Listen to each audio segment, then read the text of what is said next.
araw mga kaburigi. Um,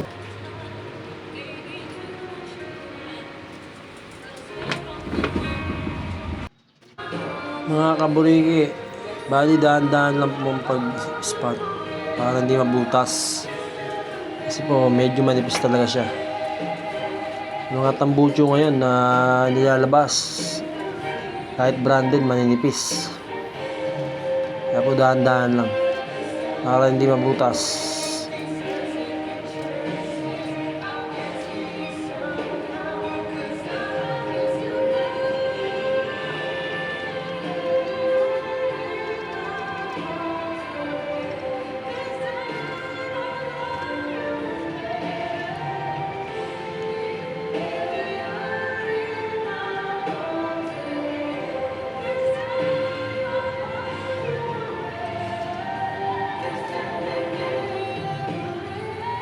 Ito po siya, tapos na po siya. Bali, natakpan ko na po siya.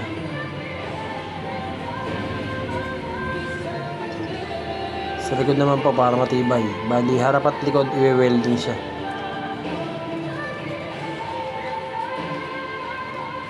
Para iwasan ng singaw. Harap at likod i-welding.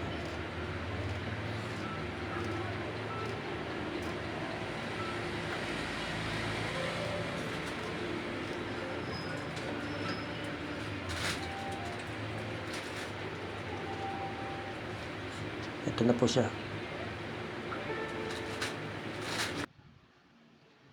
Wow naman! Wow! Wow! Ngayon naman po, bubutasan natin yung gitna para maging center na yung butas niya. Yung gitna natin bubutasan. Ingat lang po, baka makalsiyan kayo sa mata. Kailangan lagi nakasalamin.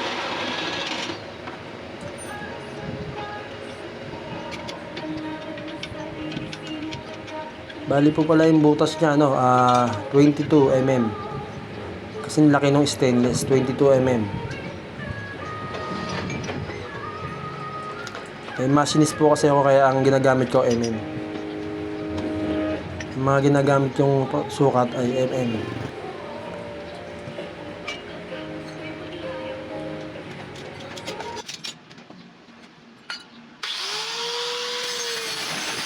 Ngayon naman mga kaburigi, naipasok ko na po yung 22mm na stainless. Bali po ang gagawin po natin, kailangan saktong 35mm yung haba niya. Bali po ang mangyayari, 22mm ang butas. Kasi laki ng stainless na pandulo. Tapos ang maging haba niya ay 35mm. Yun po ang tamang sukat para sa burigi, sa mga pipe, para gumanda ang tunog. Kasi pag sumobrang haba, iba ng tunog. Pag mixi naman po, iba rin po ang tunog. Kaya po kailangan sakto lang ang butas. Kaya gagawin po natin ng konti. Pasaktuin po natin yung 35mm. Kasi may pasobra po ako dyan. Pag 35mm na po, okay na po yun.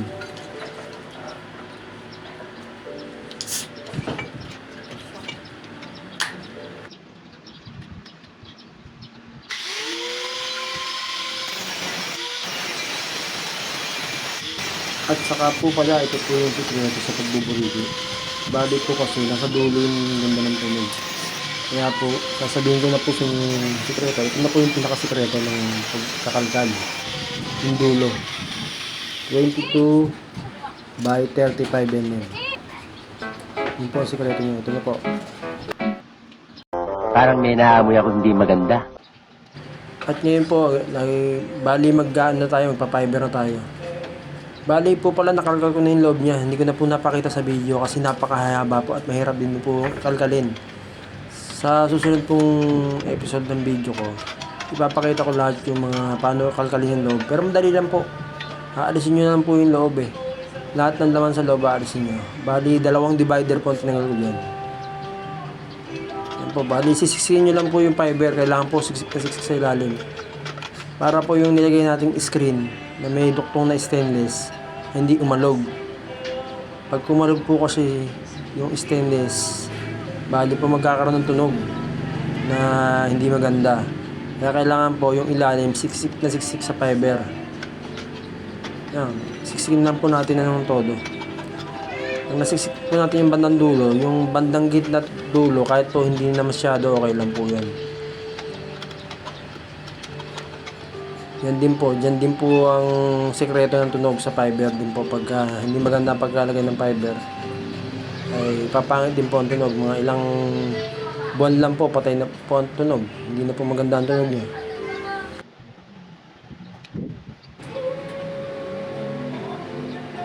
Siguro po ang kasya ditong fiber nasa 2 kilo.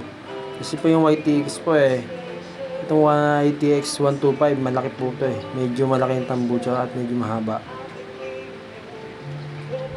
Kaya mga 2 kilos. Kaya po ang ubos po kayo dito. Ang 2 kilos po na fiber nasa 220 po isang kilo Di 440 po.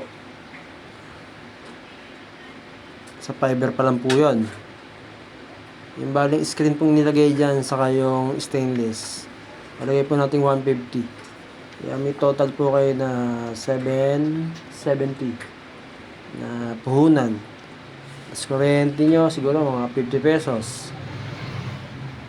Kaya po ang singil ko sa ganito 1.2 po Kaya konti lang po ang kinikita ko rin dito sa ganito. Natutuwa lang po ako kasi gumaganda yung tunog mga pipe ng customer ko. Tuntua sila pagka natatapos ko yung pipe nila. Ito po, ilalagay na po natin yung pinaka-cover na ginawa natin. Nasa gitna na po ang kanyang butas. Po, ipapasok lang po natin yung fiber. Yung mga gilid-gilid. Kailangan po lapat siya. Kung may awang man po, kahit 1mm lang, okay lang po yun. Ayan. Kailangan po lapat na cover niya. Mataas po, pag okay na po siya at spot na po natin siya sa 4 na gilid, okay na po yun. 4 na gilid na spot muna para hindi siya gumalaw pagka full weld natin mamaya.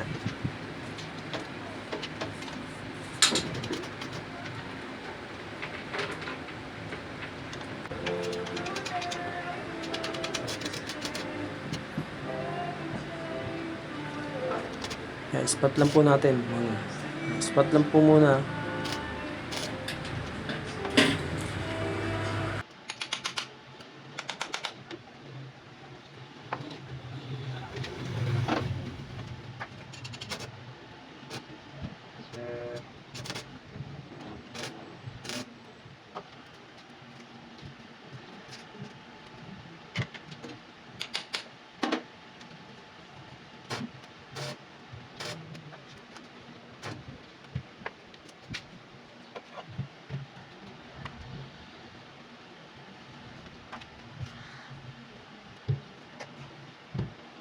"2,000 years later."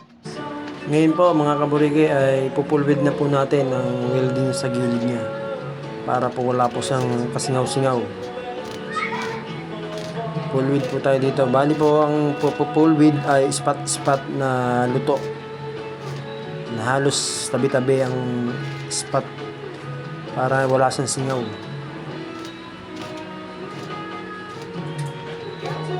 Pag nagkaroon po kasi ng singaw dito, hindi na po maganda tunog. Kaya kailangan po talaga full width talaga siya. Siguraduhin po natin walang butas. Paikot po yan. Kailangan po medyo matyaga tayo mag-welding sa ganyan. Kasi medyo manipis po. Yung duktungan na yon, meron naman po siya dating welding. Kaya doon lang po, doon natin susundin yung ating welding.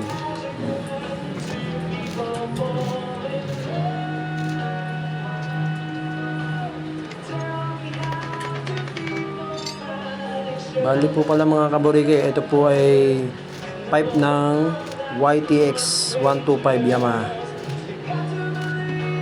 Modelo po to, yung mga black ang mga pipe. Yung mga black ang pipe po kasi ngayon, mga maninipis. Medyo tinipid po yata.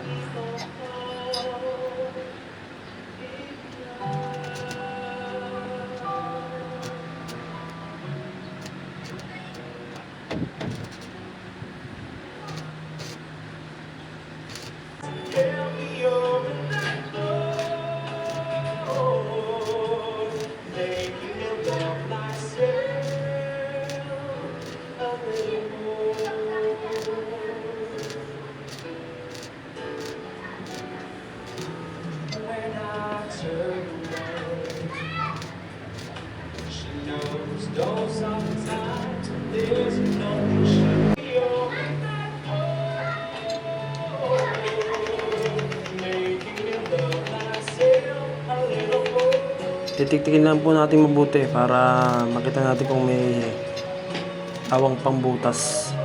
Ispat lang po natin kung may mga butas-butas pa.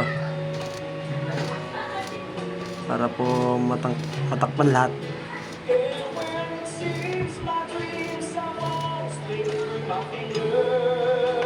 Tiktikin lang po. Kailangan po tiktikin para lumabas yung tunay na bakal. Pinaka-welding. Bali, okay na po siya. Wala na po siyang butas. Okay na po. Natakpan na po natin siya lahat. Kailangan na lang po natin linisin niya yan. Kukunin ko lang po yung steel brass.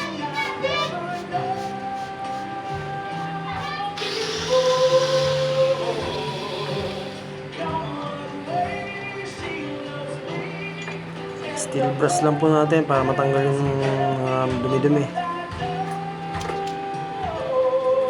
Kailangan po malinis siya para maganda, para magmukhang original, hindi ginalaw.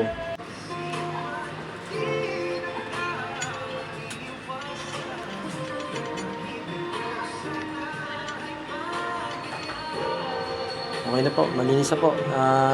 I-grind po natin yung pinag-weldingan para pantay siya at maganda pag pininturahan.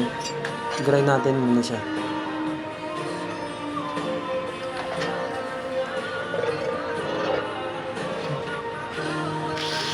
Pwede po pala ang ginagamit dito ng pang-grind na yan ay yung flap disc. Flap disc po, parang liha din po yun na patong-patong. Yun po ang ginagamit ko dito para maganda yung pagka-grind niya. Kasi pag yung graphite po na natalin ng grind disc ay pangit po ang pagka-grind. Babako-bako po siya. Pero po itong flap disc na pang-grind, maganda po siya. Maganda po ang pagka-grind. Kasi nga po liha siyang patong-patong eh. Kaya magandang kalalabasan niya pag ginrind.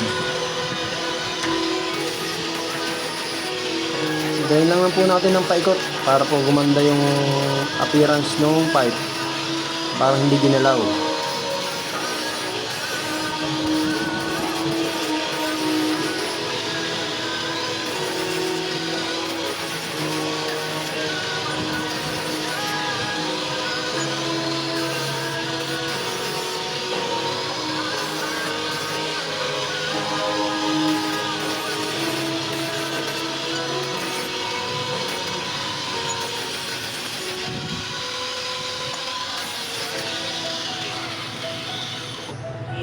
Okay na po.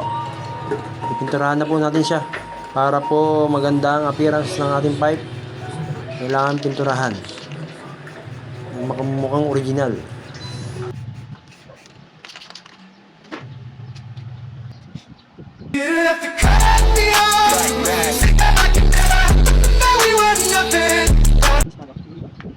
Okay na po. Ayan po, nasa gitna na po yung butas niya.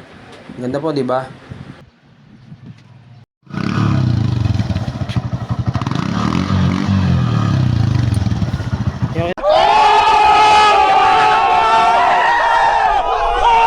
Okay bro, okay na. Okay bro. Takbo ba? Hindi, okay na bro. Okay na? Oo, bibidyoan na lang ito pa. Sige. Sige iba pa, tunog yan bro. Sige iba pa. Wow naman! Wow! Wow! Ngayon pa naman yun. Oo. Okay bro. Okay bro.